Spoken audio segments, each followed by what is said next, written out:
What's up, guys? Welcome to the podcast. I am your host, Katie Kleber, and today we're going to talk about the situation that unfolded on Nurse TikTok about 4 nurses who were fired from Emory Health. So let me give you a little background. Should I S-bar it? Situation? No. Oh, that would have been funny if I structured this episode like that, and now I'm regretting that I didn't. But anyways, so basically what happened is on TikTok they had this trend, the ick trend, where you share your icks. So basically frustrations, annoyances, okay? I had seen a few videos of this before, even by healthcare professionals. They had all been like, oh, my ick is, when you have coffee breath, or when you interrupt me during report, or it's the ones I had seen before were basically like nurses poking fun at other nurses, or nurses and doctors doing that. This was the first one I had seen of nurses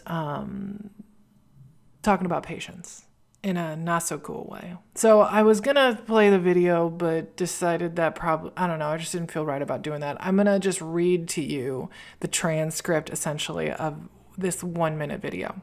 Okay. And then I will give you, for those of you who don't know, some of the things that they're talking about. So this was filmed at work. They're all clearly in the hospital with their scrubs on, with their work badge, definitely at work. All right, so nurse number 1. My ick is when you come in for an induction talking about, can I get a shower and can I eat? So for context, when you get an induction in a hospital, you can't eat or shower typically. This is common knowledge to labor and delivery nurses, but not so much to the general public. So this nurse was communicating, it annoys me when I get this question. Nurse number 2, my ick is when you ask how much the baby weighs and it's still in your hands. So basically she's describing a situation where mom gives birth, mom's been holding the baby, looks to the nurse, hey, how much does the baby weigh? And the nurse is like, well, I haven't had a chance to weigh the baby. The nurse is saying, this annoys me. But I don't know, I've given birth before and I was not in my right mind afterwards. I was probably asking ridiculous questions. Lapses in judgment, I think, are understandable at this point in life. Nurse number 3 says, dad comes outside and asks for a paternity test right outside the room. All right, I kind of get this being an ick, but, still not the best. Nurse number 4, saying you don't want any pain medicine, no epidural, but you're at an 8 out of 10 pain with just a Cervidil and you're close, like fingertips. So what this means is when you get induction, meaning they're inducing your labor, they don't just like put you into labor right away. They give you something to get your cervix ready called Cervidil. It goes into the vagina. It can be pretty painful. And the nurse is saying, if you can't handle this pain, I don't know how you're going to handle no epidural. Moms don't know what they don't know. Mom probably needed some education to make a more informed decision about their pain management plan, not necessarily being shamed for being unaware. Nurse number 3, when we've already told you to push your call late, but every 5 minutes your family member comes out at the nurse's station asking for something else. And then another nurse pretends to be a patient family member. Excuse me, can I have some water? Can I have a blanket? My thoughts just real quick is, yes, we tell patients this and their loved ones this. And I think loved ones are trying to be, less annoying, I think, by coming out and just asking for something real quick so you don't have to physically walk to the patient's room. I think that's people trying to be considerate. Nurse number 3 says, oh, another ick is when you're going room to room between one baby mama and another baby mama. Ick. All right, again, I kind of get this one. It is odd behavior. It would be weird for the staff to accommodate that. Again, not necessarily something I think I'd even online. Then nurse number 1 again said, it's the unlimited trips to the nurse's station for me. So I think same response as before. So this circulated online. It went kind of viral. Nurses started giving their opinion on it. Public started giving their opinion on it. So what happened was their employer immediately terminated them. So I wanted to read the statement. Emory actually put out a statement. Now this is, I can't imagine. So these people got fired and they put out a public statement about it. So let me tell you what the statement said. I'm going to just read part of it. We are aware of a TikTok video that included disrespectful and unprofessional comments about maternity patients at Emory University Hospital Midtown. We have investigated the situation and taken appropriate actions with the former, that means they terminated them, former employees responsible for the video. The video does not represent our commitment to patient and family-centered care, falls short of the values and standards we expect of every member of our team to hold and demonstrate. At no time should our patients ever feel that they are not being treated with care and respect. Every patient at Emory Healthcare deserves to be cared for by a compassionate, experienced team in a comfortable and safe environment. So that's what they said to the public. In addition to that, I haven't seen this online. I don't think this would be posted online, but if anyone complained about these nurses to the Georgia State Board of Nursing, because Emory is in Georgia, I think. Because isn't that Atlanta? I think it is. So if somebody complained to their Board of Nursing, then the Board of Nursing is required to investigate the claim. Given that this was so public, I would not be surprised if they were formally reported. And whenever you have to speak to your professional board of regulation, that requires a lawyer, and it's a pretty big deal, because if they put you in disciplinary action, suspend your license, that prevents you from being able to work somewhere else. It's a big deal. So naturally, the public did not love this. I wanted to share some comments that I thought were reflective of what a lot of people said. People will think, oh man, if this is what my nurse thinks, I can't ask for what I actually need because I'm worried I'll get judged, and this is the last thing we want. Another person said, childbirth is the most vulnerable time for a woman. Another person, some comments are for your friends and for no one else to see. Normalize that. Another one, imagine watching this, knowing they delivered your baby. Another one, no one's job is perfect, but we don't broadcast it on TikTok. Another one, do they think we give birth every day and it's something so casual? New mothers ask a lot of questions, especially considering the state they're in. Now, the nursing community is split. I think the vast majority of people are like, whoa, not cool. I don't think we can stand behind this. Other people are saying things like, you know what, nurses need an outlet too. We're human. They feel like that, as many do. So what's wrong with being honest about it? I saw a TikTok nurse talking about how, well, this is how they honestly feel. If they feel like this, but we all feel like this. So why? And we're not saying it. And these are just the ones that had the courage to say it. They're allowed to have frustrations with patients, but they shouldn't lose their job over it. Making funny social media posts is how we cope and connect with each other. Nurses have free speech, so they should be able to say whatever they want. Things like that. So I wanted to talk about my perspective of this video. I'm a big fan of humanizing people, so I want to humanize both sides for a second. I'm sure this was a watershed moment for these nurses. It's likely embarrassing and devastating, and I'm sure they worked really hard to get through school, land their job, do well, and likely did not realize the implications of posting a video like that. But I also want to humanize the patients. Working in labor and delivery, you get used to your everyday life and at your shifts and everything. But for most people, giving birth, especially for the first time, is terrifying and highly vulnerable. You ask seemingly stupid questions. You're scared. You don't know what to expect. Maybe you weren't fully informed about things going into it. Depending upon how great your prenatal care was, you may really not know what's going to happen. And you desperately don't want the nurses to think poorly of you. So maybe you try to do things to help, but it ends up annoying them. It's genuinely scary. And when I gave birth, despite being a nurse myself, having a doula, having an attentive husband, and lots of medical family members, I felt terrified and ill-prepared. I cannot imagine giving birth and later seeing my nurse mocking my behavior online with thousands of views. I would feel mortified and violated. So, okay, both sides are human, first of all. But I want to walk through some of these arguments for defending the nurses. So, number one, nurses need an outlet. So here's a comment from my TikTok where someone said, I told a creator to be kind because she was mocking patients and family with her friends, and she told me that it's a way of coping because of the job. And I've seen this a lot online, like, hey, you know what, our job's tough, we have to have an outlet, and we have to have a way to cope. We do have a stressful job. We're often not treated fairly or well. And yes, we do need an outlet, but it's not online, y'all. It's not. I want to just talk about like why. So when you go online and you publicly identify as a registered nurse, you go from being just any old person who can vent online and vent to whomever in whatever public fashion you want to representing the profession of nursing.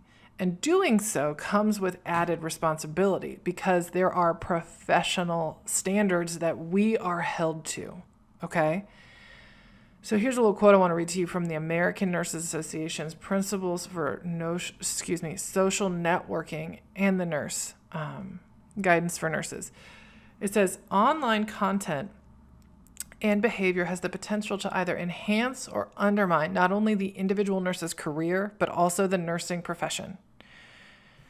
So when you go through the process of going to nursing school, applying to a regulatory body, passing board examinations, getting a license, you're now held to a different standard than the general public.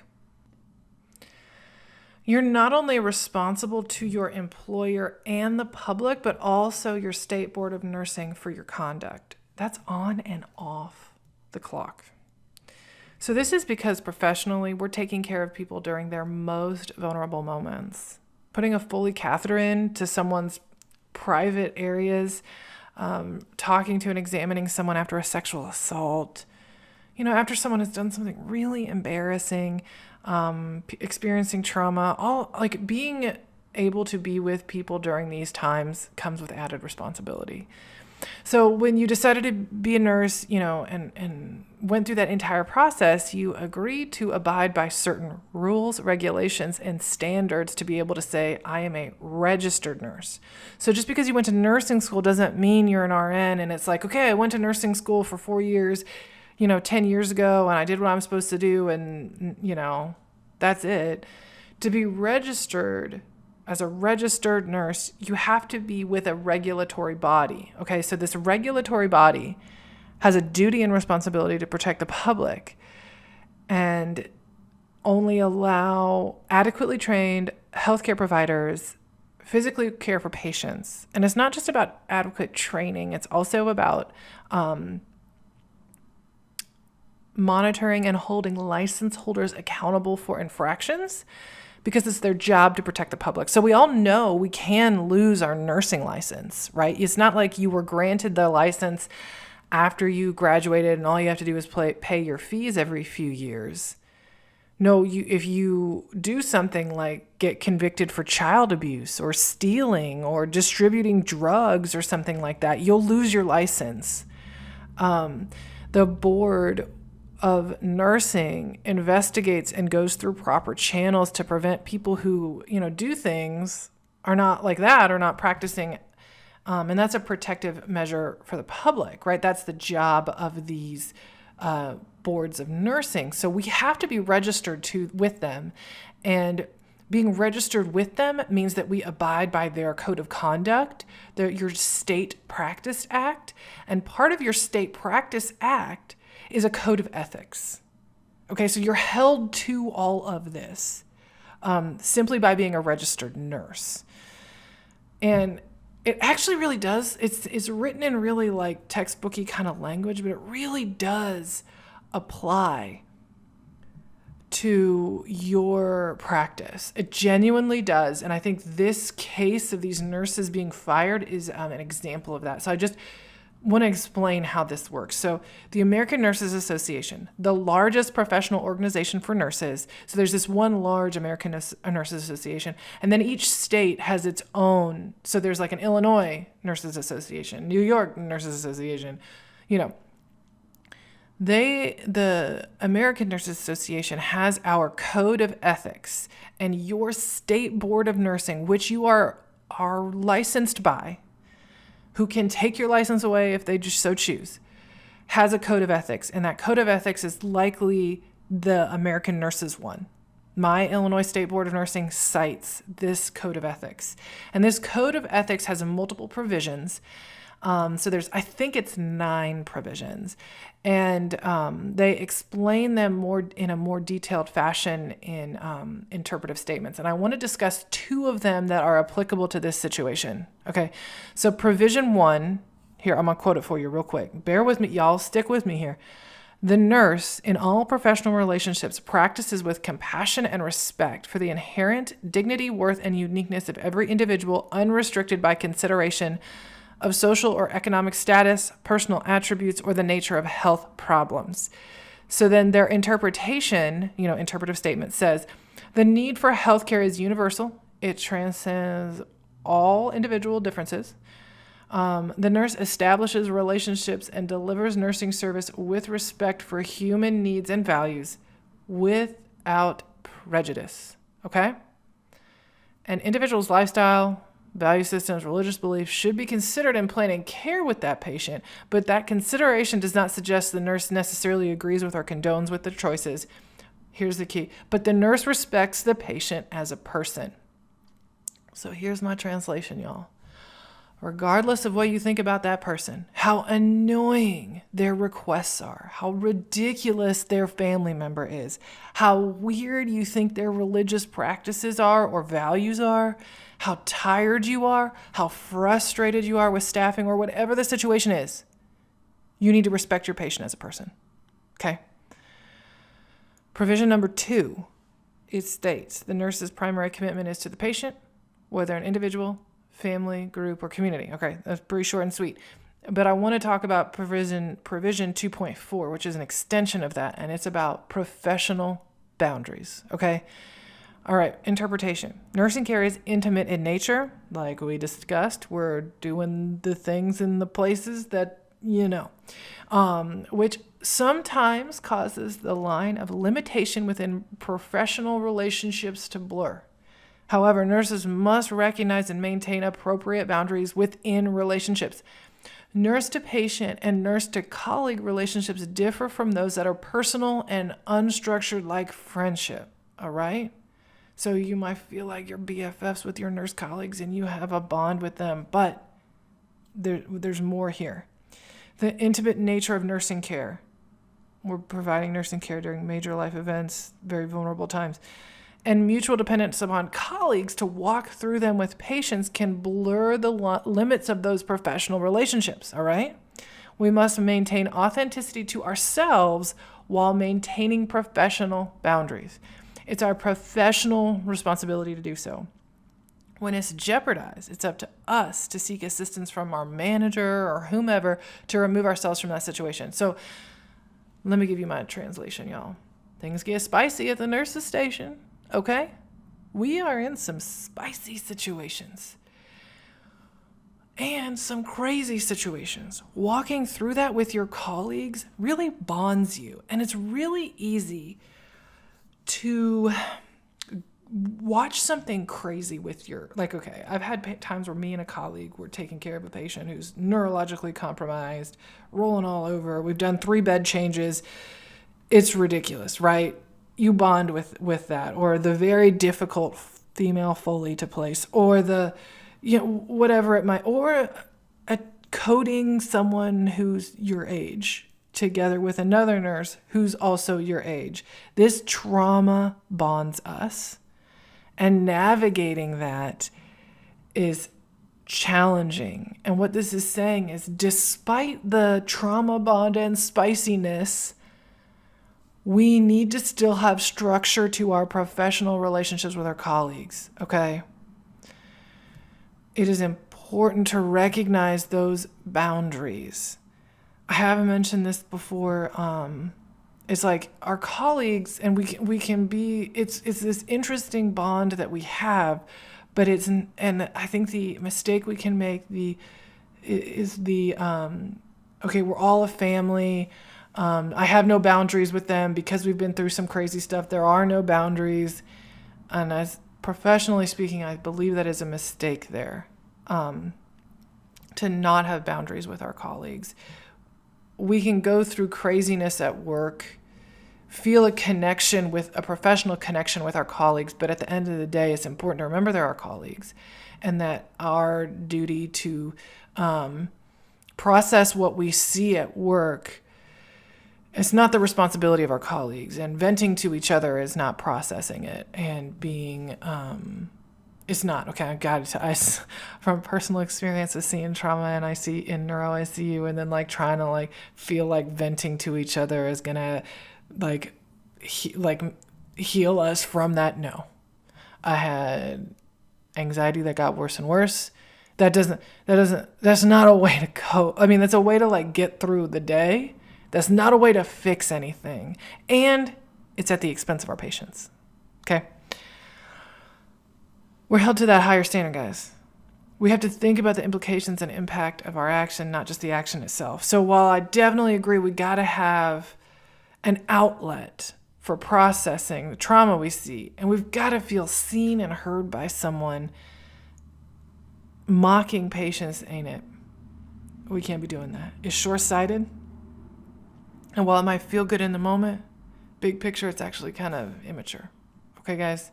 When I see those nurses making videos and they're clearly making fun of patients, I don't think, oh my gosh, that's so funny. Oh, wow, I hate it when patients do that. I think, oh my gosh, I'm embarrassed for that nurse. I know they're doing it for the likes. I know they're doing it for the views. It's not to help somebody. There's nurses out there who put up videos that genuinely help people. Help other nurses, help other healthcare professionals, help patients do something or learn from some, I don't know. These are just making fun of people and getting connection from that. I mean, this is like hazing. Like this is like the mean nurse on the unit making fun of you so that they can connect with another nurse, so they can bond. At your expense, except this is online with thousands of people who can view it. So I think it is short-sighted to do this. And you know what? This goes for nurses who are 22 all the way up to 72. Just because a nurse has been around the profession a long time does not mean they're mature. Age does not equal maturity. I've seen very seasoned nurses do some things I'm like, I wouldn't have done that when I was 15, let alone when I'm a professional. Like, it's challenging when you're new in nursing, and it's tough to gauge what's appropriate and what's not. And we tend to default to the assumption that if someone's a lot older than us, they must know more, they must be more mature. But I gotta tell you, I've seen some more mature 23-year-olds than 40 and 50-year-old counterparts. Age does not dictate professional maturity. Okay?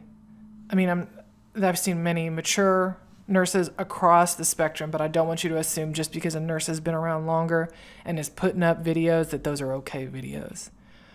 So I say that to say, yes, we need to cope. We need to be seen. We need to be heard, and our complex experiences need to be validated, but this needs to be done privately with dignity and respect for yourself and the people you take care of. Venting online is short-sighted, okay? We are better than that, and we can hold ourselves to a higher standard. So okay, Katie, how do I cope? If I can't talk about it online, so I know that like, okay, I'm not allowed to do this. I get that. I understand that. You can do that, but there are very, very real consequences that you will face if you do that, and you have to judge whether or not those are worth it, okay?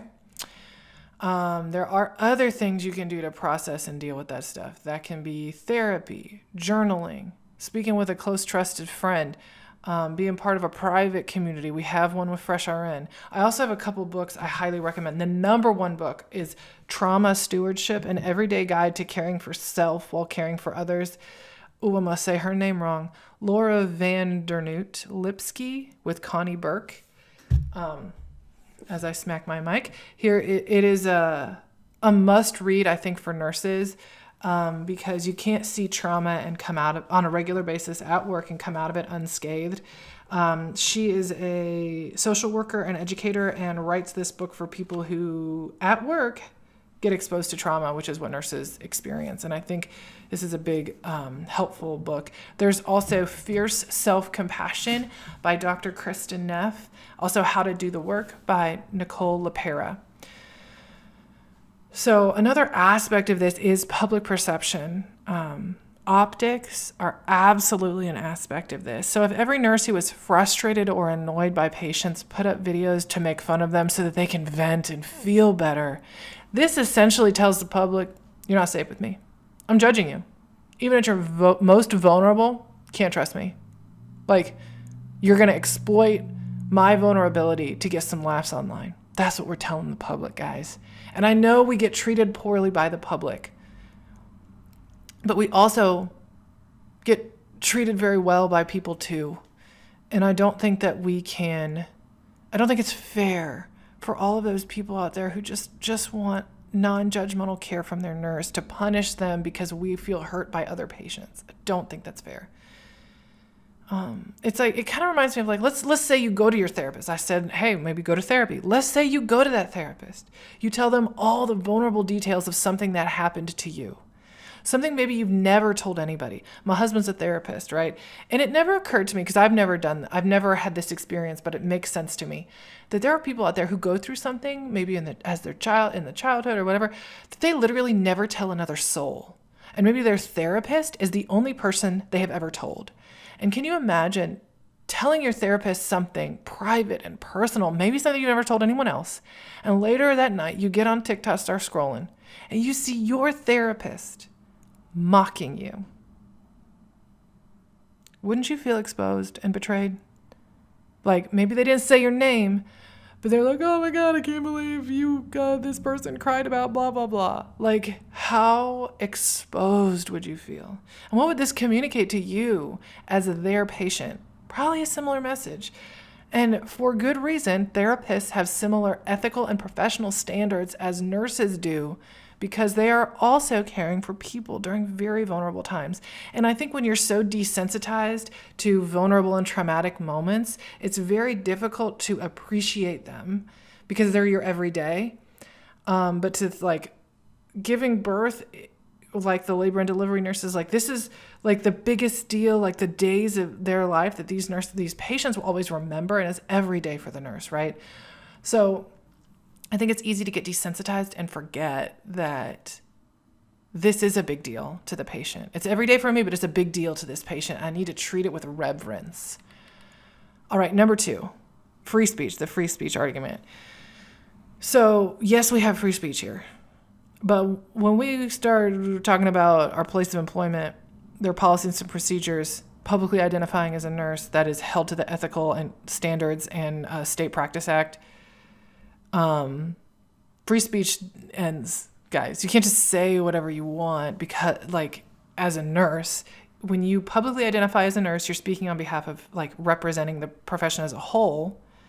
And then especially if you're making videos at work with your badge on, that communicates to the public, I am a representative of this hospital. I've done some interviews before personally when I was working at a hospital, and what was it? Oh, it was back in 2015 with the Ebola stuff, because I was training to be on the Ebola team. And I think that's what it was. Yeah, that's what it was. And this major newspaper interviewed me, and I told them, they were asking me all these questions, and I said, you know what, I need it to be stated that I am not speaking as a representative of my hospital. I wanted them to make sure they printed that, because I wanted to make it crystal clear that I am not speaking on behalf of my hospital. Because when we start getting into that, like, while I might have done the interview on my time off, and I wasn't working at the time, I wasn't in my scrubs, I wasn't whatever, I needed to make it clear I'm not speaking on behalf of the hospital, because then they can like, hey, wait, this wasn't approved by us beforehand or whatnot. So you can't walk around and say whatever you want free of consequence while employed by an organization to the public, appearing as if you are representing them and licensed by a regulatory body. And this, guys, is not unique to nurses. The same is true of every other job that is requires a professional license, okay? Just like your doctor can't walk into your exam room and say, oh my God, you're so fat. I hate taking care of fat people. Or, oh, you're Asian. Asians are the worst, or whatever.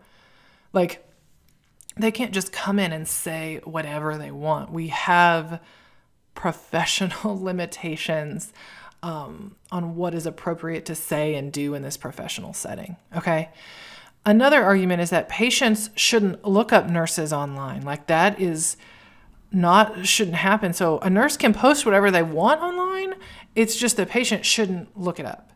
And my comparison for that is kind of like, no one should break into my house, so I shouldn't have to lock it. If I don't lock it, it's that person's fault for coming into my house, not my fault for not locking it.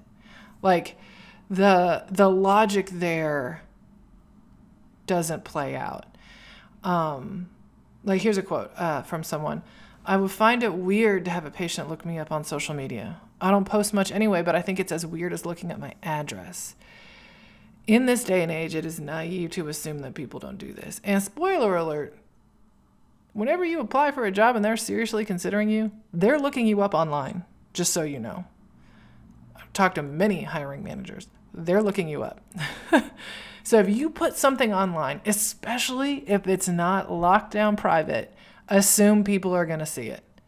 I do highly recommend you Google yourself to see what comes up. Especially if you have a very unique name, to see what comes up. And this definitely happens when people have a bad experience. They'll look somebody up online. I've mentioned this story before, but I had a patient's son look me up while I was in the room with the patient. Okay. I was at a hospital who put our last names on badges.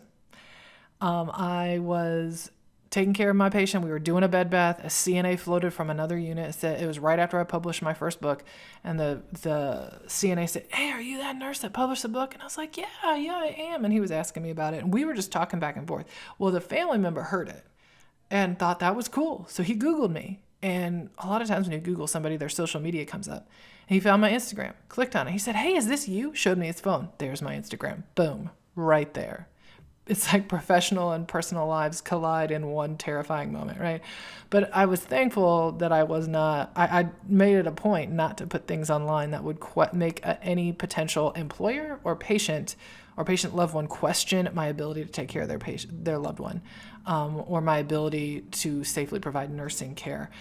I'll put up funny stuff, but I'm very careful to be like, what is the purpose of this? Is this to teach somebody something? Is this at the expense of somebody else? And I think that's a good guide to whether or not, you should post something. But there was a nurse on TikTok that had a legit point that I wanted to mention. She said, the problem is that publics and corporations have a hard line drawn between what's right and wrong to post, but it's all gray or wrong. If a patient showed me a picture of myself eating pizza with my kids or in a modest swimsuit, I'd be mortified. Me too. But I also posted it because it was a happy moment and I wanted to share it with those that I love. We shouldn't post about patients, but we also need to be seen as humans first, and people need to separate the profession from the person. So, end quote. So I 100% get that perspective, and I do think that we need to discuss it. But when you take the ANA code of ethics and stances on social media at face value, it does look like nurse can't post anything online about themselves, which in today's online world feels like you're really missing out of a big part of life because of it. If you post pictures of yourself in a swimsuit but don't want patients to see it, then you have to take action to prevent that. Okay, we can't just have a very public profile and say, I don't want patients to look me up, but then that is the first thing is seen whenever your name is Googled. Like, we can have some control over that. And I remember as social media was kind of becoming a thing right when I graduated. Nurses were barely online because they were very worried about being fired. So nurses really didn't publicly identify online until, I don't know, what would have been 2014 or so. God. Yeah, probably 2014. And I remember a lot of the nurses and doctors and just healthcare professionals that I really respected, a lot of them, if they did have a social media profile that was maybe Facebook, Instagram, whatever, back then it was just those few, and Twitter, they either made it very private and you could not find them, meaning they made their name a little different. They friended their own loved ones so that it was like the only people they connected with were people that they personally knew. Or they were very careful with whatever they posted attached to their name, knowing patients look up their doctors. Patients look up the people that take care of them. Patients look up the people who were rude to them. And there's a lot of people out there who very much don't care about boundaries. We've all had the patient who hits on us, who is completely inappropriate. They will also look you up online. Like that, there is not this like, oh, you're not allowed to do that. Like they can figure that out and do that too. And I think it's naive to not put some personal protection in place. So it's not to say you can't put stuff online, but you have to be intentional when doing so, because that is just part of having a professional license and working with the public. Okay. If you were someone who didn't work with the public, that would be a completely different thing, because, people aren't really looking you up like that. But like, if you don't want the guy who was hitting on you to be able to Google you and find your 4-year-old daughter and you in a swimsuit, like, we got to put up protections to prevent that. It's unfortunately the nature of this role. And I don't think that there's a way around it, much like I don't think there's a way around not locking your house, that kind of thing. So, next argument. They're just being honest with how they feel. And you know what? The public shouldn't take it personally because they didn't mean it that way. So I've heard a few of those arguments. I just wanted to speak to those. Just because you feel a certain way doesn't mean you're entitled to share it on a public platform from a professional setting. And there is a difference between intent and impact. I can intend to just be silly and make a joke, but if someone says, hey, that actually wasn't cool, I need to accept that and authentically inquire about the impact, because there was clearly a disconnect between what I meant and how it was received. And as humans, we don't always get this right. I mean, that's a normal part of being a human, is doing something wrong, saying something wrong, or saying something that hurt somebody that you didn't mean, and admitting it and repairing the connection. Because when someone says, okay, something you said was hurtful, wrong, inappropriate, insensitive, like what people are saying about this situation, if we just say, well, it wasn't my intent, you shouldn't be sensitive, I'm just being honest with how I feel, and wouldn't you rather, if I have these feelings, tell you them, than pretend like everything's normal and fine and I'm not actually like thinking you're ridiculous? Guys, that's not cool. Like, can you imagine if your loved ones or people in your life said everything that they thought about you at any time? Imagine if, and I'm sure some of you don't have to imagine this, but if your mother said all these terrible things that she thought when she was frustrated, like, I'm a mom, I've been frustrated before, one in my own time, like, stop asking me questions, I just need a moment. Like, imagine if I said all of those directly to my kid every time I felt them, and I just said, well, I'm being honest. Like, I'm being honest. Like, or same thing with my husband or my loved ones, and I just like took out however I felt and justified it with saying it was honest. That is not very mature, and it only considers how you feel, not how other people feel and how other people receive what you say. Providing patients with dignity and respect, like our code of ethics says we are responsible for doing, requires us to regulate our own emotions and check our judgment and biases at the door before responding. This is maturity. This is professionalism. This means we don't just say whatever we want, whenever we want, simply because it's honest. There's a difference between being tactfully and professionally honest and candid and being cruel. Okay? This was just not okay. Patients are not just customers at Taco Bell with ridiculous orders. They're a person in a very vulnerable position that likely would not be here unless they absolutely had to. And they're likely putting on a brave face because they don't want to get judged by their caregivers. We know they put on a brave face for their loved ones, And a lot of times they also put one on for the doctor. And when the doctor walks away, they ask the nurse all the questions that they were too nervous to ask the doctor. We're supposed to be the safe space. We're supposed to not judge them. We're supposed to be present and provide compassion and care. And we're not the center of it. We're not. And if we are using the patient to discharge our negative emotions so that we can regulate our own emotional response and feel better, that's not what that patient is there for. I don't think that that's fair to do that. So let me tell you my advice or my thoughts because I'm guessing a lot of your neuro nurses, you're like, I don't know what I can put online or what I can't. I've seen some things that were supposedly bad or people get fired over, and I don't understand what I can and can't say. So number one, know your hospital's social media policy. I did talk to someone recently that said, man, all the nurses on my unit just want to be TikTok nurses. Which, okay, I recognize that that's a thing now. It wasn't a thing when I came out, but that's fine.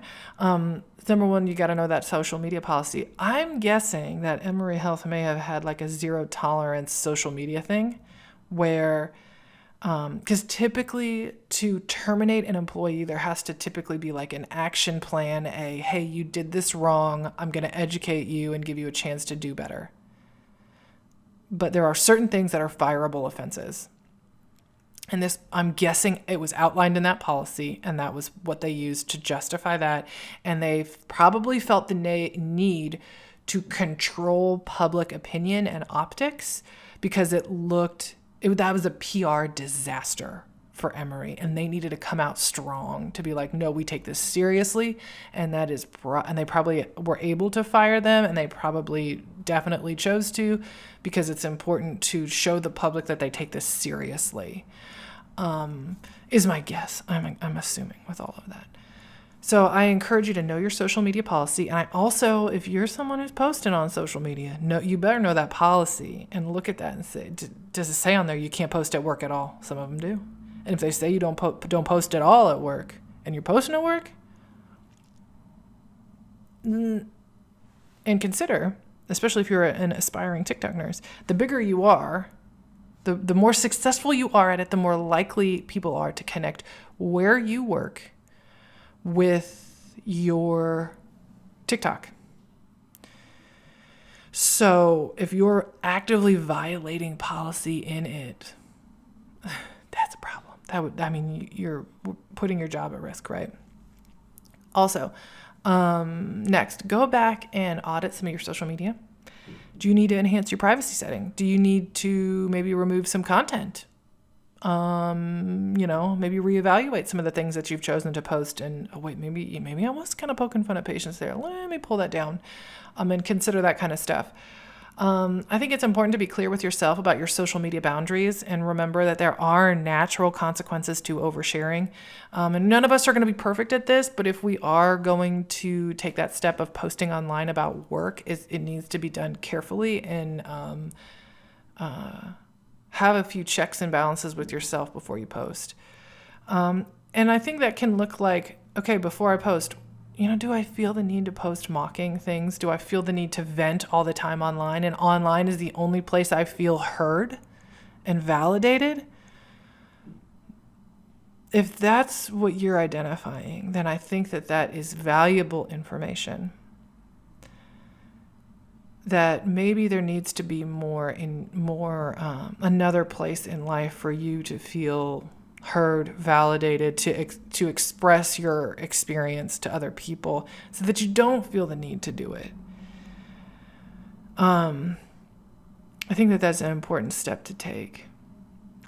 I do have my community available. I do have my Fresh RN VIP community, but spoiler alert, we're not, mocking patients is against community rules, but we do support each other and connect. Because when you feel isolated and suffering and in frustration, that's when we can have these lapses in judgment. So we make bids for connection that are at the expense of other people. Don't let that be you. We want to connect with other nurses and identify what's going on with us specifically. Okay, I'm exhausted. I don't feel appreciated. That's a big one. and very common for a lot of nurses. I feel hurt, I feel degraded, or whatever it might be. And I think it's important to process that stuff privately with trusted people and get some helpful coping mechanisms in place. And when you can do that kind of stuff, that need to go online and vent will dissipate. Okay? So I'd love to hear your thoughts. I hope some of what I talked about may empower you to maybe take some steps for yourself if you're finding maybe that you might be in that situation. Yes, we are humans too, but we are humans that are held to a higher standard. We need to be proactive about processing our experiences so that we're not resorting to things like publicly venting about our frustrations to discharge our negative emotions and cope. It simply goes against our code of ethics and responsibilities as a nurse. And if we can't do that, or feel that we are entitled to say whatever we want online, our nursing professional boards of regulation, employer, and patients will beg to differ.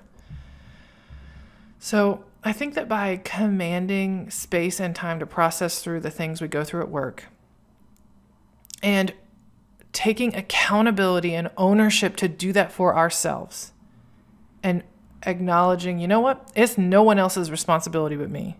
It's not my employer's responsibility. It's not my patient's. It's not my spouse's. This is my internal work that I have to do. That's maturity. And honestly, that's how you don't become that grumpy, jaded nurse on the unit in 10 years that everyone pretends they love but secretly avoids because they're so mean. This is something we do for ourselves. No one's coming to do it for you. And it's not a natural byproduct of simply working as a nurse. We don't just figure this out. We have to try. The proactive processing, those intense situations we're a part of, we need to process them before they become this snowball into anxiety. And I say that because I experienced that. I worked in ICU. I saw terrible things that were very difficult for me to cope with, but I didn't say anything. And I noticed I got more anxious and anxious and anxious and anxious until it got to a point where I couldn't handle it anymore. And I went and talked to somebody. And when I finally did, I was like, man, why didn't I do this 2 years ago? So I'm not saying this from an ivory tower. I've been in it, and I think that there's a lot of regrettable situations that can be prevented.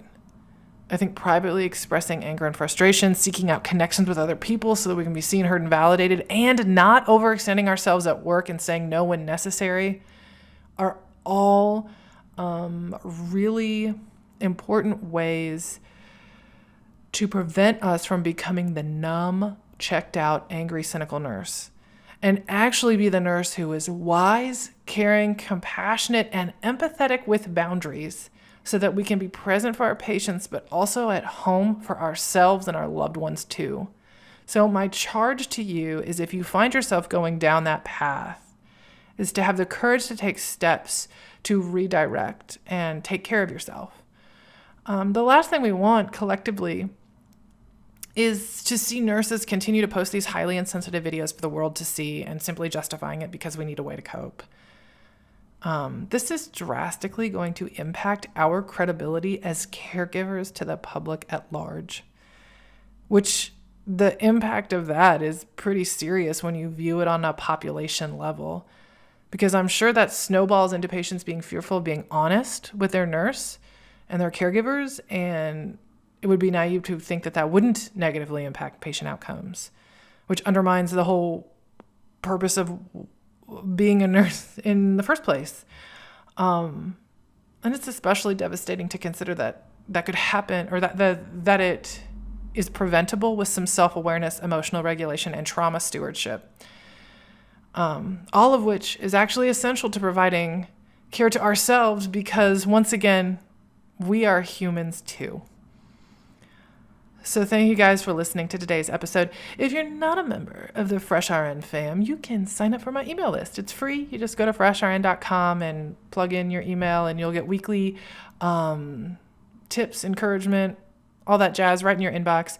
And if you want to learn more about my VIP non-Facebook online community for nurses, just head to freshrn.com/VIP.